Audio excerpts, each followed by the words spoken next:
Hello, in this video I want to show you how to pair your JBL speaker with the iPhone. And to do this, first let's open Bluetooth settings on our iPhone. Make sure that it's on. Now move on to your speaker and power it on by pressing on this button.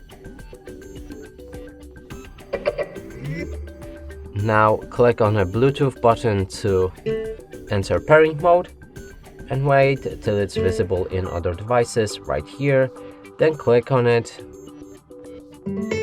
And with this sound, we can confirm that this device is connected. And that's it for this video. Hope you like it. Please consider subscribing to our channel, leave a like and a comment below.